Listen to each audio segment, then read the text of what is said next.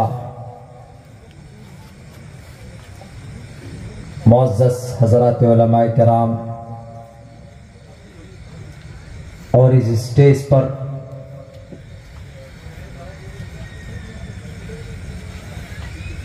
یہاں کے علاقے کے عزت دار، مستند اور معتمد سیاسی، سماجی، دانشور،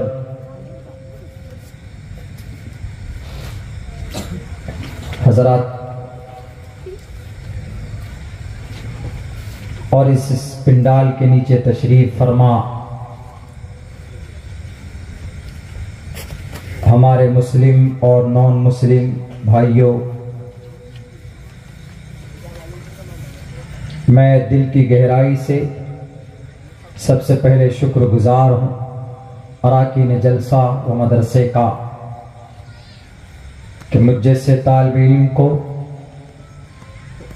معزز حضرات علماء کرام کے بیچ میں جو اسٹیج پر جلوہ افروز ہیں، ان کے بیچ میں سیرت النبی کے عنوان پر کچھ کہنے کا موقع فراہم کیا۔ اللہ سے ہم دعا کرتے ہیں کہ اللہ تبارک و تعالی ہماری اس مجلس کو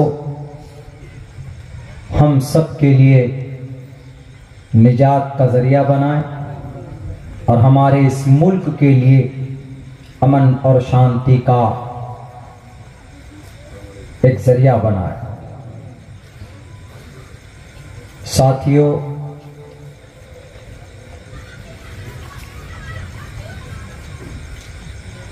سیرت النبی کا جلسہ تمام جلسوں میں، تمام مجلس میں بہتر، اس لیے کہ اس جلسے میں، اس مجمع میں، اس مجلس میں نبی پاک علیہ الصلاۃ والسلام کا تذکرہ ہوتا ہے، آپ علیہ السلام کے اوصاف و کمالات بیان کیے جاتے ہیں، آپ علیہ الصلاۃ والسلام کی جیونی، ان کی سیرت لوگوں کے سامنے پیش کی جاتی ہے، اور اس میں کوئی شک نہیں ہے پوری دنیا کی انسانیت کا، مانو جگت کا، پوری کائنات کا، تمام انسانوں کا، ان کے بیچ میں سب کا اگر کوئی رول ماڈل ہے تو وہ آخری نبی صلی اللہ علیہ وسلم۔ اس اعتبار سے آپ علیہ الصلاۃ والسلام کی نسبت دنیا کی کسی چیز کی اگر جڑ جاتی ہے تو آپ علیہ السلام سے نسبت جڑنے کی وجہ سے وہ چیز محترم بن جاتی۔ ربیع الاول کے مہینے میں ہم لوگ خوش ہوتے ہیں، ایک خوشی ہوتی ہے، وہ اس لیے کہ آپ علیہ الصلاۃ والسلام کا جنم اس مہینے کے اندر ہوا۔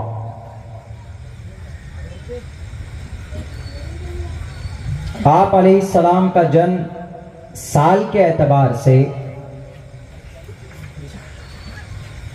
واقعہ فیل،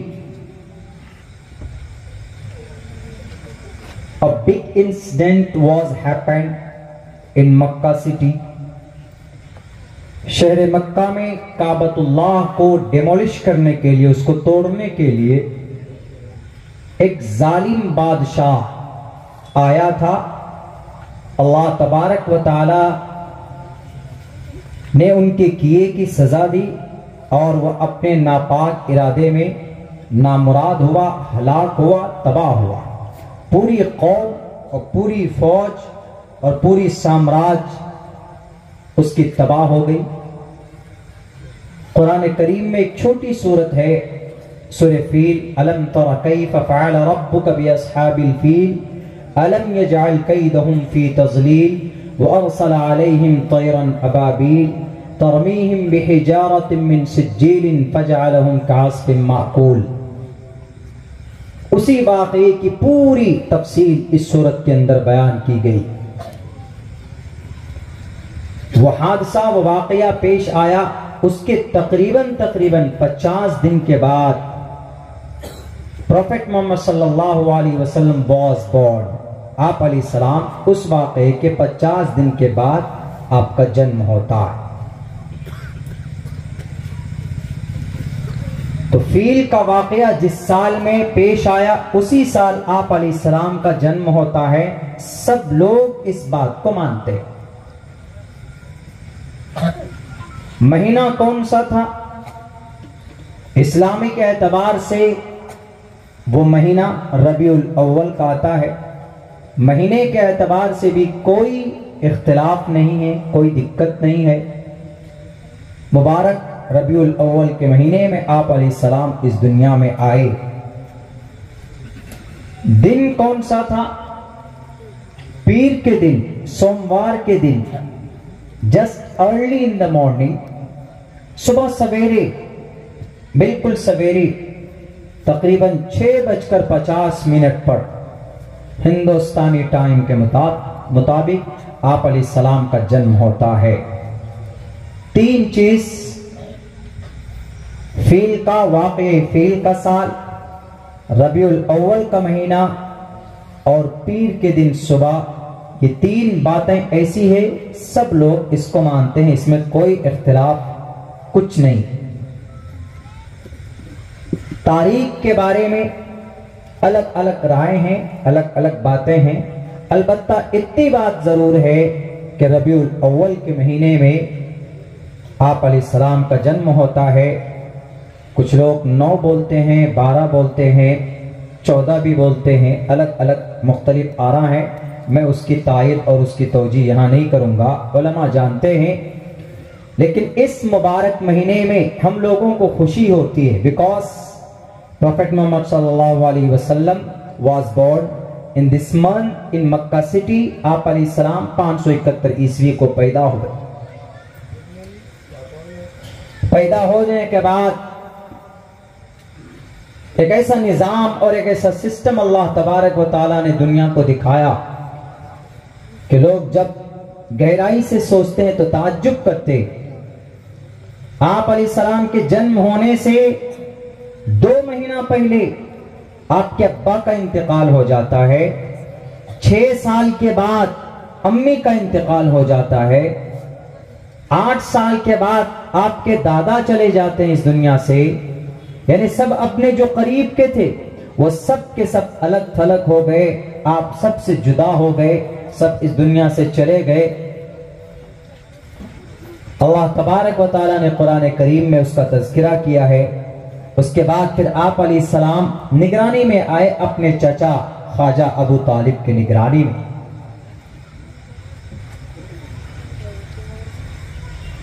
میں اس لیے بتانا چاہتا ہوں ورنہ تو اصل زندگی آپ علیہ السلام کی جو بیان کی جاتی ہمارے سامنے، ہمارے علماء بیان کرتے ہیں، وہ نبوت سے بیان کرتے. اس سے پہلے کی بہت ساری باتیں ایسی ہیں جن پر ہم لوگ زیادہ توجہ نہیں دیتے ہیں، لیکن دینے کی ضرورت ہے. علماء کبھی کبھی بیان بھی کرتے ہیں. آپ علیہ السلام 15 سال کی عمر میں، 20 سال کی عمر میں، 25 سال کی عمر میں، 40 سال کی زندگی تک آپ کے وہ کام، آپ اتنے اچھے، اتنے سچے تھے کہ آپ کے گاؤں سماج کے لوگوں نے آپ کا نام یہ رکھا آپ کی سچائی کی وجہ سے کہ محمد آپ اتنے سچے ہیں، آپ کا نام آج سے صادق رکھا جاتا ہے، الصادق. اور آپ اتنے آنیسٹ ہیں، اتنے ایماندار ہیں کہ ہم لوگ آپ کو خطاب دیتے ہیں آپ الصادق الامین، یعنی سچے اور امانت دار. یہ کب کی بات ہے؟ یہ محمد الرسول اللہ صلی اللہ علیہ وسلم کو نبوت 40 سال میں نبوت دی گئی. 40 سال سے پہلے کیوں نہیں دی گئی؟ کہا جاتا ہے، حضرات علماء کرام بیان کرتے ہیں کہ 40 سال تک عقل بڑھتی ہے آدمی.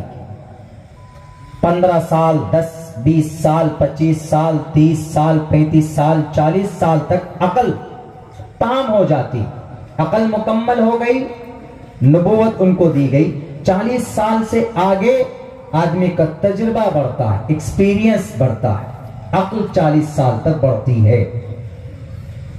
تو آپ علیہ السلام 40 سال تک، کچھ واقعات ایسے ہیں جو یاد کرنے کے لیے اور ہم سب کے لیے ایک ایگزامپل ہے، ایک سبق۔ تو آپ علیہ السلام نے 40 سال تک سماج کے اندر رہ کر وہ کام کیا کہ لوگ الصادق الامین کہنے پر مجبور ہوئے۔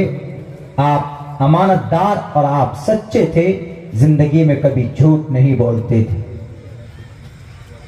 آج ہم محمد رسول اللہ کے دیوانے ضرور ہیں، عاشق ضرور ہیں، محبین ہیں، لیکن ہم محمد رسول اللہ کی سیرت و سنتوں پر عمل کر کے اس کا حق ادا نہیں کرتے، خرافات میں ٹائم پاس کرتے ہیں۔ اگر یقیناً ہمیں محمد رسول اللہ سے محبت ہے تو ان کی ایک ایک سنت پر عمل کرنے کی کوشش کرنی ہوگی، ایک ایک سنت کے مطابق زندگی گزارنا ہوگا۔ انعام میں انعامات دیے جائیں گے۔ من احیا سنتی عند فساد امتی فلہ اجر 100 شہید، اور کما قال النبی علیہ السلام، ایک سنت پر عمل کرو گے تو اللہ تبارک و تعالی آپ کو 100 شہیدوں کا ثواب عطا فرمائے گا۔ فساد امت کے وقت، ایسے زمانے میں آج جو فساد ہے، ایسے سمے میں اگر آپ ایک سنت پر عمل کرتے ہیں تو اللہ تبارک و تعالیٰ آپ کو 100 شہیدوں کا ثواب دیا جاتا ہے۔ ہمیں گرو کرنا چاہیے، ہمیں فخر کرنی چاہیے محمد رسول اللہ صلی اللہ علیہ وسلم کی ذات اقدس پر۔ اللہ کے نبی کو اللہ تبارک و تعالیٰ نے صرف مسلمانوں کے لیے نہیں نبی بنا کر بھیجا کہ نہیں یہ صرف عرب والوں کے لیے، مصر والوں کے لیے، یہ صرف ایشیا مہادیپ والوں کے لیے، بھارت والوں کے لیے، سری لنکا والوں کے لیے، عراق والوں کے لیے نہیں۔ محمد رسول اللہ کو اللہ تبارک و تعالیٰ نے پوری دنیا کی انسانیت کے لیے، پوری دنیا کے مانو کے لیے، پوری دنیا کے انسانوں کے لیے نبی بنا کر کے بھیجا ہے۔ صرف مسلمان خاص نہیں، وہ کب بنے؟ پروفیٹ محمد رسول اللہ صلی اللہ علیہ وسلم کی کلمے کی تبلیغ کے بعد۔ اس سے پہلے جو دین ابراہیمی، شریعت ابراہیمی پر عمل کرتے تھے، ان کے لیے ان کے ادھر جو تھے، کرسچن ہو، جین ہو، سب کے لیے، ایک ایک انسان، ایک ایک آدمی کے لیے آپ علیہ السلام کو اللہ تبارک و تعالیٰ نے اس دھرتی پر آخری نبی بنا کر بھیجا۔ دلیل موجود ہے،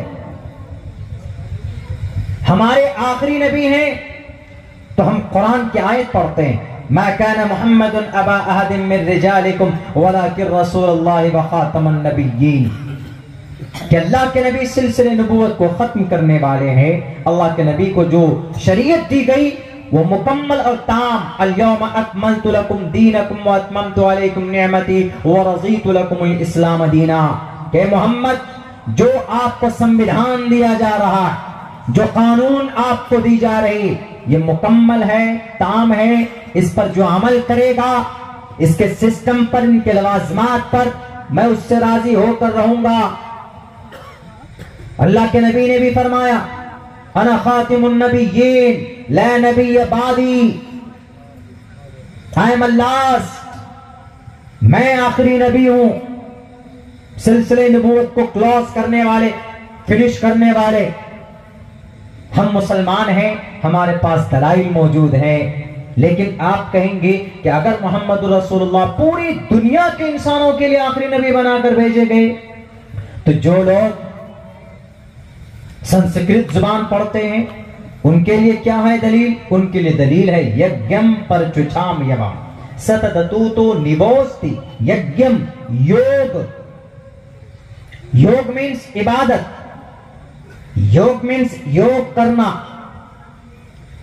یوگی اس کو بولتے ہیں جو عبادت گزار ہوتا ہے، یوگی عبادت کرنے والا، یہ دوسری یوگی نہیں سمجھے گا۔ یوگ یجم پرچچام یوم ستدتوتو نبوستی کورتم پورویم گتم کستد ببھارتی، کہ لوگوں سنو، اخیر زمانے میں